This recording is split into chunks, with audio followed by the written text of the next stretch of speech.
अजीत पवार और शरद पवार की सीक्रेट मुलाकात के बाद सियासत हो गई है तेज और इसी बीच महाराष्ट्र विकास अघाड़ी ने बैठक की है और इंडिया गठबंधन की मीटिंग की तैयारियों पर चर्चा भी की गई है। बैठक में शरद पवार गुट की ओर से जितेंद्र आव्हाड मौजूद रहे थे।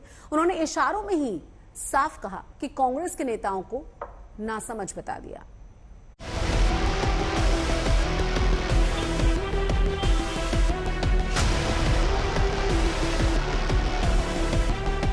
तमाम कयासों के बीच महाराष्ट्र विकास अघाड़ी की तीनों पार्टियों के नेताओं ने मीटिंग की। सबने एक दूसरे का हालचाल पूछा और मुंबई में होने वाली इंडिया गठबंधन की बैठक की तैयारियों पर चर्चा की। लेकिन शरद पवार वाली एनसीपी की ओर से मौजूद जितेंद्र आव्हाड को बैठक में सफाई भी देनी पड़ी। उन्होंने कांग्रेस नेताओं को नासमझ तक बता दिया।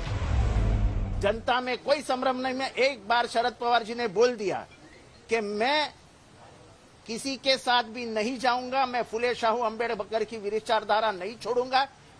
उस 83 इयर्स ओल्ड के आदमी को क्या चाहते हैं आप? दररोज आपके सामने टीवी पे आके कहे क्या कि मैं इसी विचारधारा पे रहूंगा, मैं इसी विचारधारा के ऊपर रहूंगा। एक बार उन्होंने बोल दिया, बहुत हो गया। जिसको नहीं समझ में आता है उसके दिमाग का कमीपन है।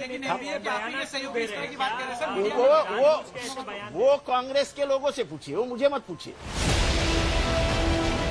दरअसल एमवीए की बैठक से ठीक पहले महाराष्ट्र कांग्रेस कोर कमेटी की बैठक हुई, जिसमें शरद पवार और अजित पवार के बीच हुई सीक्रेट मीटिंग पर सवाल उठे। महाराष्ट्र में विपक्ष के नेता विजय वडेट्टीवार ने चाचा भतीजा की सीक्रेट मुलाकात पर कुछ नए खुलासे किए।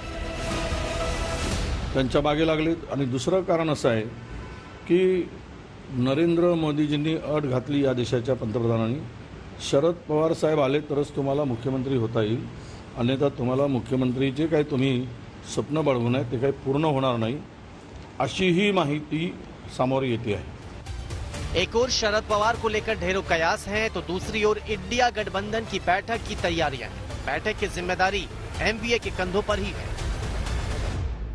एमवीए इस मीटिंग को होस्ट कर रहा है और शिवसेना के प्रमुख श्री उद्धव ठाकरे जी इसके चेयरमैन होंगे। इसमें तैयारी यह है कि इंडिया की मीटिंग एक बहुत ही कामयाब मीटिंग होनी चाहिए। जितने भी नेता हमारे आ रहे हैं उन सबको किसी प्रकार की असुविधा नहीं होनी चाहिए, सबको पूरा यथोचित मान सम्मान मिलना चाहिए। और यहाँ पर जब सम्मेलन होगा तो सम्मेलन में एक ठोस एक्शन प्लान निकल कर आना चाहिए। उसकी तैयारी एआईसीसी के स्तर पर हो रही है। उधर शरद पवार खुद भी इंडिया गठबंधन की बैठक को लेकर कमर कस रहे हैं।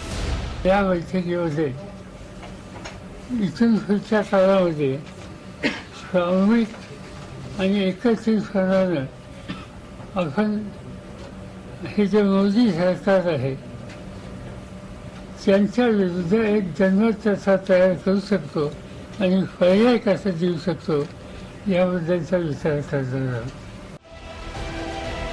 इंडिया गठबंधन की बैठक 31 अगस्त और 1 सितंबर को मुंबई में होगी। तीसरी बार विपक्षी पार्टियां एक मंच पर होंगी और मोदी के खिलाफ मुकाबले की रणनीतियों पर माथापच्ची करेंगी। इन सभी राजनीतिक गतिविधियों के बीच इंडिया अपोजिशन की मीट मुंबई में इस महीने के आखिर में होने जा रही है। ये सवाल कायम है कि शरद पवार किस तरफ है, लेकिन कांग्रेस के नेताओं का ये भी कहना है क्योंकि शरद पवार एक राष्ट्रीय स्तर के नेता है, उनसे जो भी बातचीत होगी वो सेंट्रल के लीडर्स करेंगे और इंडिया अपोजिशन मीट के दौरान ये डिस्कशन होगा। कैमरा पर्सन नितिन वर्णे के साथ मुस्तफा शेख, आज तक।